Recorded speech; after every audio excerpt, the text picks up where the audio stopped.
Details.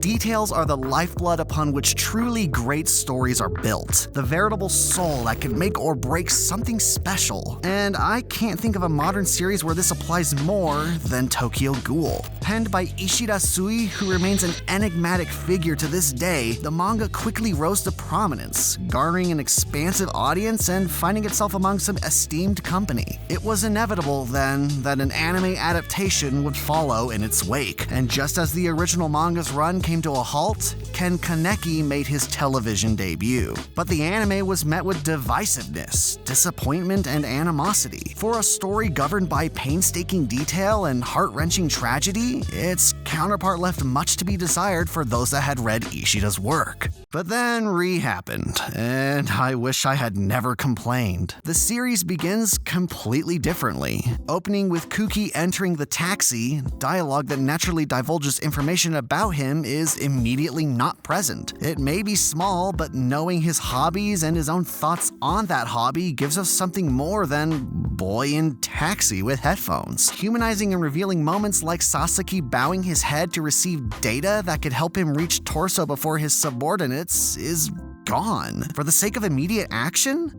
To capture an audience that's already there? Action that originally had a point. Sasaki doesn't just show up as a hero. This was the impossible to miss broadcast of Sasaki's morals. Yet the show just has him finish the bad guy for super sick cut the title screen. When Ishida utilized this moment to have Sasaki tell them to not unnecessarily harm people, even ghouls. And with that, the entire first chapter was adapted in just 5 minutes. Technically 3 when you remove the OP.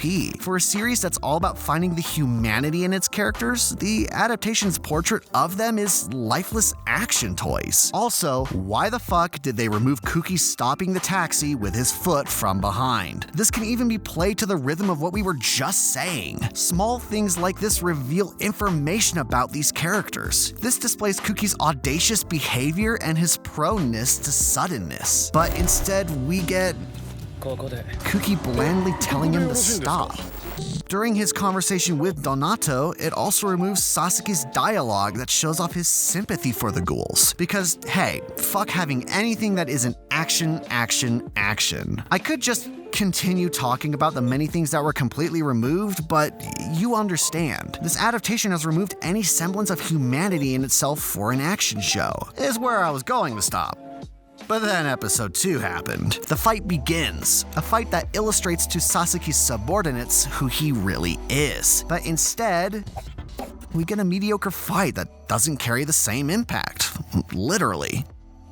Everything comes through the perspective of Heisei rather than his companions. They're perturbed by these slight changes in behavior, and it's very evident by even the little actions they take. Rather than simply gasping in unison, Shirazu grimaces, and Toru cowers closer towards him out of fear. This is important characterization that will eventually come to the fore down the road. Yet it's absent here in lieu of showing more of the action. And even then, it's a lackluster attempt at highlighting the sheer lack of regard in Sasaki's newest assault. Fast forward to Sasaki and Kuki's confrontation over his leadership role, and the direction is bland, uninspiring. The slap is delivered with little conviction comparatively, and this slap to Kuki's ego isn't adequately reflected in the contempt he begins to display in return. Rather, he briefly breaks eye contact from Heisei rather than defiantly glaring at his superior. Again, a blatant mischaracterization. His distaste is so palpable, and the reaction from his peers at this indiscretion is equally forceful here, but tame here. They're supposed to be livid towards one another, but Kuki's expression remains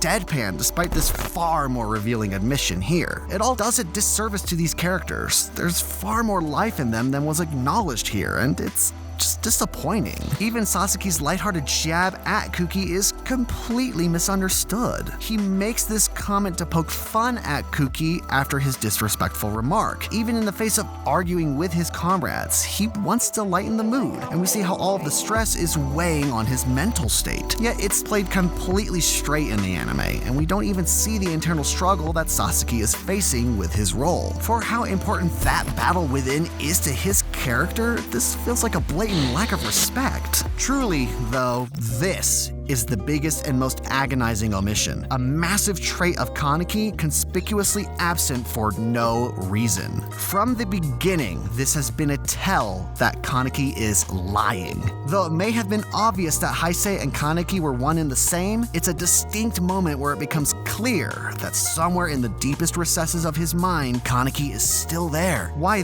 this was removed, I'll never understand, and it seems the showrunners don't either, cause if they did, they wouldn't have excluded such a crucial detail. But when your only goal is to cram as much content as possible per episode, it becomes increasingly clear that priorities weren't in order. Albeit the many issues that consumed the first adaptation, there was still something unmistakably understood: the importance of the craft. Shuhei Morita isn't a name that you'd have recognized outside of his strange outing to TV anime with Tokyo Ghoul. Often slow and deliberate, Morita's career rarely fell into anything with constraints. OVA series and shorts that wouldn't restrain him were his chosen appetite. Short Piece, Kakurenbo, names that he accepted would never reach a wider audience. And he accepted that for the sake of his more visceral, free craft. But he directed Tokyo Ghoul. Morita chose to be this mainstream contender's flagship. And that is because Morita understood Tokyo Ghoul's search for the carnal and the spiritual, and he knew he had the ability to convey it through his craft, Tokyo Ghoul's new medium. Silence cut into only by the sounds of choppers, and then eerie silence filled by the visceral sounds of feeding.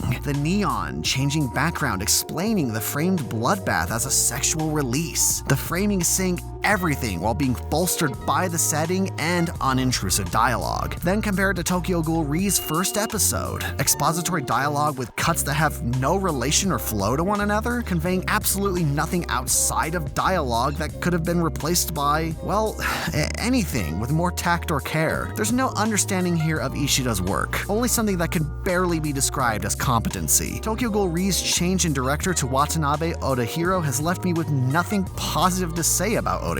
Adaptation doesn't have to be a rule book, but he's not continuing Morita's interpretation of the series, adding anything new, or even putting thought into the finer details that define Ishida's paneling and dialogue work in the manga. Whatever this show is, it's something absurdly far from Ishida's image. And man, I don't want to beat it down. I don't want to not recommend it. I don't want to not love it. I care. I care about Tokyo Ghoul, man. Since the very first time I opened up that first page, to where I saw some college kid who'd be with me for 4 years until this moment.